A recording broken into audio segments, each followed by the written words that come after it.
Coming up on The World Today. Russian doctors say Putin critic Alexei Navalny remains too ill to be moved to Germany for treatment. Belarus opposition leader says strikes must continue and grow. Plus, EU's chief negotiator, Michel Barnier, says UK-EU trade deal seems unlikely. Hello and welcome to the program. I'm Teniola Shobowale. Russian doctors say leading opposition figure Alexei Navalny, who supporters believe was poisoned, remains too ill to be moved to Germany for treatment. Mr. Navalny has been in a coma since Thursday when he fell ill on a flight. His supporters called the doctor's decision a direct threat to his life. The doctors say no poison was found in his body. The prominent critic of President Vladimir Putin has consistently exposed official corruption in Russia. He has served multiple jail terms.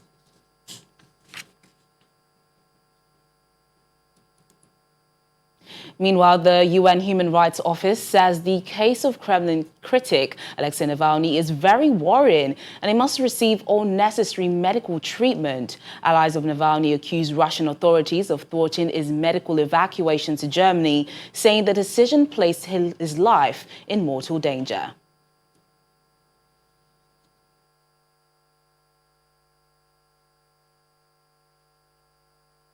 The reports of what has happened to Alexei Navalny are very concerning and very worrying. And I think our first call and our first consideration would be that we really hope that he is able to make a speedy and completely full recovery.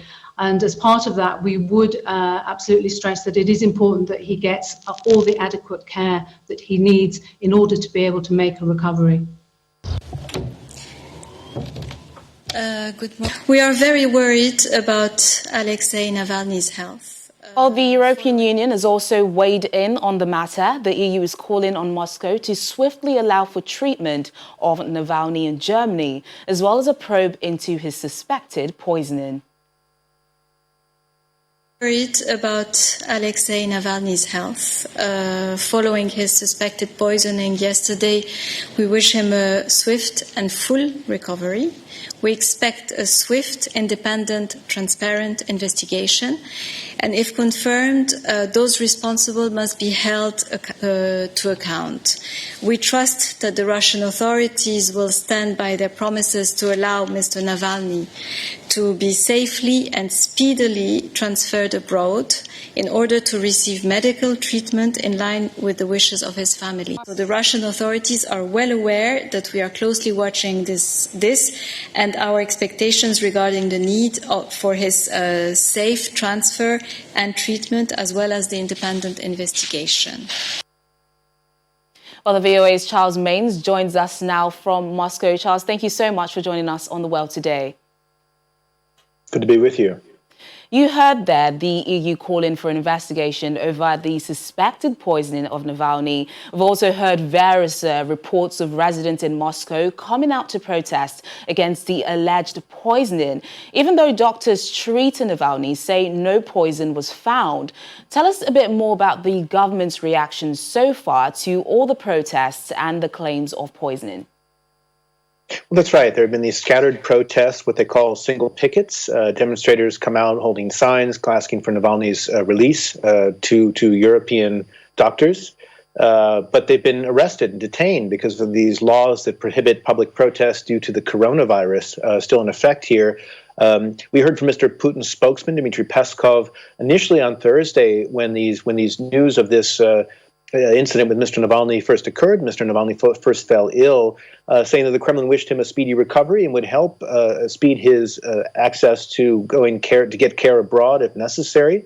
We heard that also Mr. Peskov said that if toxicology reports showed that there was poisoning, they would be willing to launch an investigation. As you noted in your intro, today we heard from almost doctors. These are doctors in Siberia who said no poison had been found in the body, although some traces of an industrial chemical had been found. Also, in preliminary diagnosis that was given, doctors said the condition might be a result of what they called a metabolic disorder caused by low sugar levels in his body. But Charles, the big toggle of war now seems to be where Navalny is treated. Doctors say he's currently too ill to be moved to Germany. Why are his supporters so eager to have him transferred to Germany? That's right. They're eager to have him transferred to Germany, and partly because they want him to survive. They're worried that he won't get top quality care in Russia. But the other thing is they're really curious to find out what might be behind that, what they think is an attack, what they think is a poisoning attack. They feel that the government is essentially buying time to the point where it will be impossible to diagnose what exactly happened to Mr. Navalny as he fell ill on that flight on Thursday in Siberia. Now, Mr. Navalny's wife, Yulia, had written to President Putin today asking him to allow her husband to be moved. Doctors at this Siberian hospital just minutes ago announced that they were willing to acquiesce to these calls by the Navalny family, by Yulia Navalny, to grant Mr. Navalny access to Germany. So it appears that he will be flying in the near coming hours. This back and forth went, however, all day in terms of certainly Navalny supporters asking for Navalny's release. Doctors in Siberia saying it was too dangerous, as you noted in your intro. Yeah, any updates on his condition? The last we heard, he was still in a coma. How's he doing? Well, he's still in a medically induced coma. He's reportedly stable. That's according to doctors, Russian doctors in Omsk, in the Siberian city of Omsk. He's still on a ventilator, from what we know. But again, they say he's stable and they've granted permission to fly, although I should add that the chief deputy doctor at the hospital said that having this request from the relatives for transportation to Germany meant that they took full responsibility should anything happen to Mr. Navalny along the way, which has been their line all along, although Mr. Navalny's supporters think that there was pressure coming from security services here in Russia for them to essentially delay Mr. Navalny's release. All right then, Charles, a lot to keep our eyes on there. Thank you so much for joining us on The World Today. Thank you. Over in neighboring Belarus, opposition leader Svetlana Tikhanovskaya urged her supporters to step up their strikes despite intimidation from the authorities as persecutors question her allies.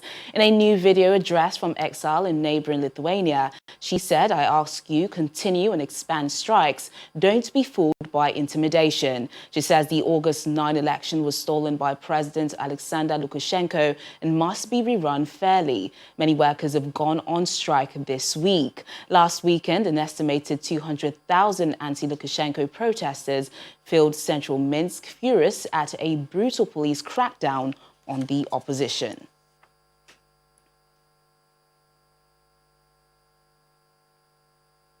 Meanwhile, President Alexander Lukashenko has dismissed the protesters as Western puppets, warning strike participants that they would face dismissal if they carry on.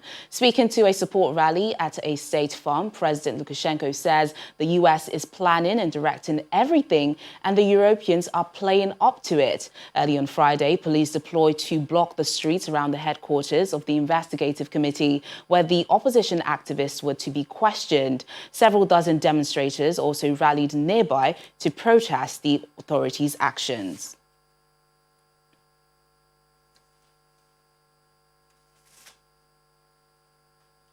Now, over in Britain, the EU's chief negotiator says a post-Brexit trade deal between the UK and the EU seems unlikely at this stage. Speaking after the latest round of talks, Michel Barnier said he was disappointed and concerned. His UK counterpart, David Frost, spoke of little progress amid differences on fisheries policy and state aid rules. Une accélération des négociations cette semaine seront déçus. Franchement, de mon côté, je suis déçu et je suis préoccupé. Également d'ailleurs un peu surpris, puisque le Premier ministre britannique, Boris Johnson, nous avait dit au mois de juin qu'il voulait accélérer nos travaux durant le cours de l'été. Or, cette semaine, Meanwhile, Germany, France and the United Kingdom have underlined their willingness to continue their defence cooperation after Brexit. British Defence Minister Ben Wallace said the armed forces of the three countries understand that security in Europe is not a competition, but a partnership.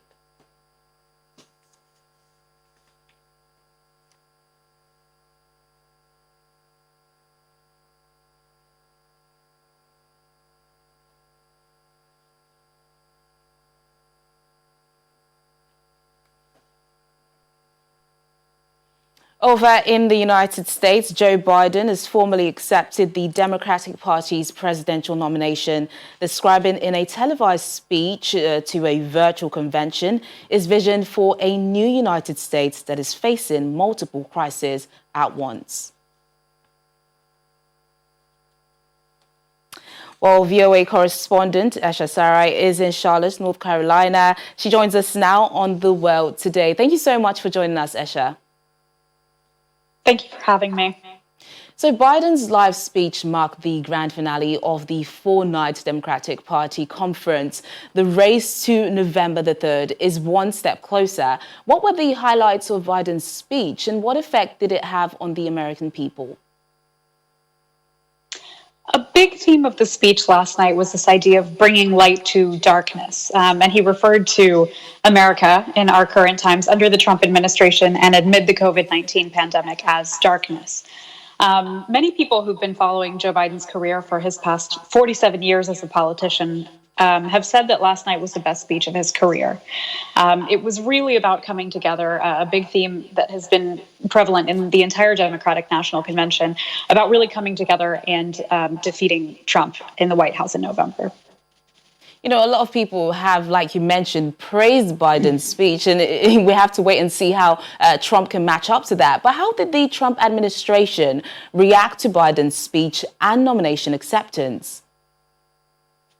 So Trump has already on social media shared a lot of attack ads against Joe Biden, many of them referring to his many years in Washington and claiming that Joe Biden is making promises that he has made in the past and not lived up to. What's also interesting about this campaign is that Trump is accusing Joe Biden of being very far left, very radical. And at the same time, the Democratic Party, many progressives in the Democratic Party have said that Joe Biden is one of the more moderate candidates. So it's been interesting to see these criticisms from both sides. So the Republican convention kicks off next week. What can we expect? So the Republican convention, unlike the Democratic one, is actually more of a hybrid model. They will be holding events in person here in Charlotte on Monday, where delegates will come forward to formally nominate Trump as the Republican nominee for the presidential race. After which, most events will be virtual. On Tuesday, the First Lady Melania Trump will be speaking from the Rose Garden. On Wednesday, I believe Mike Pence will be speaking near Baltimore, and Trump is expected to formally accept his nomination from the White House on Thursday.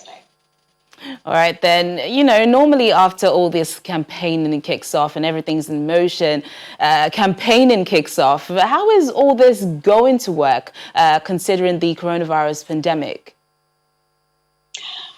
That's a great question, and I'm really not sure that it has been clearly defined yet. We're starting to see a few more ads online and on social media than we had seen in previous months. I think President Trump has continued to have some campaign rallies. He was in Pennsylvania last week, but the Biden campaign has been having fewer in-person events because of the pandemic. So we'll see how much any ads and other virtual events might appear online before November. All right, then Esha Sarai is in Charlotte, North Carolina, VOA's correspondent. Thank you so much for joining us on The World Today. Thank you. Still ahead on the program. A Bolivian music project offers comfort during the coronavirus pandemic. Details in a moment. Stay with us.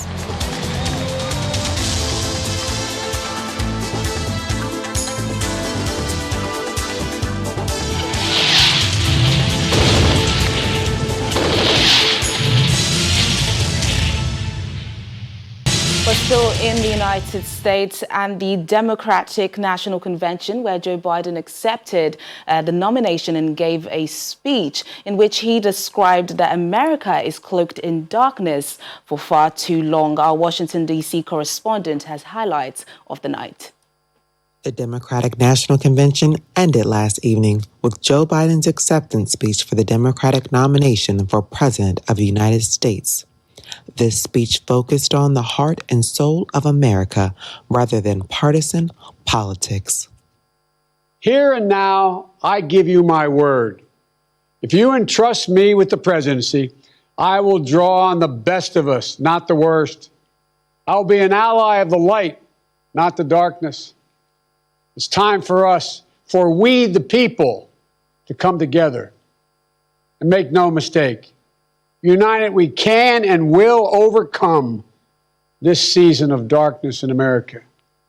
We'll choose hope over fear, facts over fiction, fairness over privilege. I'm a proud Democrat, and I'll be proud to carry the banner of our party into the general election. So it's with great honor and humility I accept this nomination for President of the United States of America. The 2020 Democratic National Convention was historic for many reasons, but this was the first virtual convention, which allowed for greater participation from all Americans. The supporters of Joe Biden shared how he touched their lives. The Bidens have a track record of helping military families, and we've seen it with their work that they've done with joining forces and how they were able to, rally a country behind us. We are all going through trauma. Our next president needs to be the one helping us heal. That's why I'm glad and excited to vote this fall, not just against Trump, but genuinely for Joe Biden. We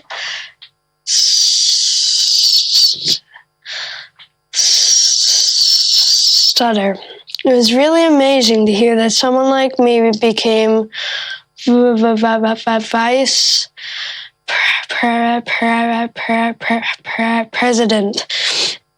He told me about a book of poems by Yeats he would read out loud to practice. He showed me how he marks his addresses to make them easier to say out loud. So I did the same thing today. And now I'm here talking to you today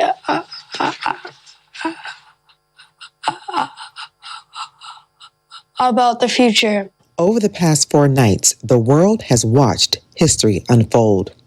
As the first African-American woman accepted the vice presidential nomination for the Democratic Party, and will begin to hit the virtual campaign trail with Democratic presidential nominee Joe Biden.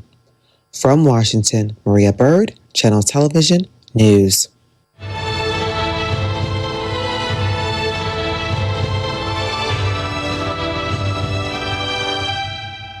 To our COVID-19 pandemic coverage, the Kenyan capital has been hit by anti-corruption protests and strikes by doctors amid growing anger over the authorities' handling of the coronavirus crisis. Police used tear gas to try and disperse a number of people protesting over the alleged misuse of funds to fight COVID-19. Here's more on this and other developments on our COVID-19 Global Update. Doctors in most public hospitals in Kenya's capital, Nairobi, have gone on strike in protest against unpaid wages and a lack of protective equipment. We do not want to die in our hospitals. Hospitals are run by money, and if this money is being stolen, we will not have hospitals. It is time we stand as Kenyans. It is time we stand as youths. It is time we stand as human rights defenders to defend this country. Lebanon has begun a 2-week partial lockdown, including a nighttime curfew following a spike in cases. Infections have doubled since a devastating blast in the capital, Beirut, killed hundreds and injured thousands more on August the 4th, placing massive strain on medical facilities. Hit by a resurgence of coronavirus cases, Hong Kong is to offer free coronavirus testing to all of its 7.4 million residents from the 1st of September. Chief Executive Carrie Lam says the testing will be voluntary and take around 2 weeks to complete. This type of universal community testing free of charge available to asymptomatic people may not be a priority.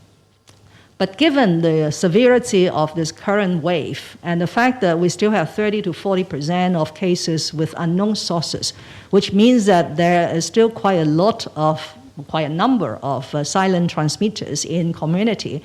So the more that we could test and the earlier we could find the remaining outstanding cases. Meanwhile, South Korean health officials warn that a cluster of coronavirus infections in the capital Seoul is threatening to spread after thousands of people attended a rally by conservative political groups last week. While many of the current spike in cases have been among members of a church, some whom attended the rally, officials say more people need to come forward and be tested to head off an uncontrollable outbreak. According to data from the country's health ministry, there are over 23,000 cases of infected children in Peru. 108 children and teenagers with coronavirus have died, the majority due to pre-existing complications such as cancer. The government has banned all family gatherings and has limited the time children spend outdoors to 30 minutes, accompanied by their guardians or parents.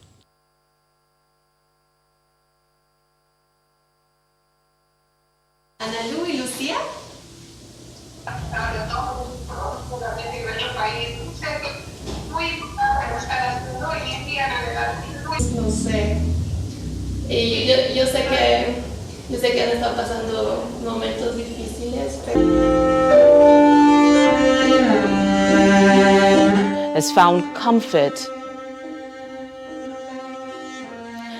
Bolivian Ana Lucia Azre, who lost her father in less than 3 days to COVID-19, has found comfort and healing in music.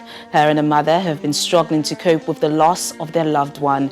They recently experienced a concert via WhatsApp given by Celeste Vania Gracia, who participates in a project called Music to Breathe, an initiative by Bolivia's Chamber of Music Society that brings together 14 musicians in Bolivia, as well as others living in Mexico, Switzerland, the United States, the UK, Germany and Brazil. The group of musicians have so far held concerts for 750 people in Bolivia via WhatsApp. Among other audiences are people who have lost a loved one to COVID-19, as well as people suffering from the coronavirus, health workers and people stressed with confinement during lockdown. Those interested are able to contact the musicians 7 days a week via social media networks and receive a delightful concert in return.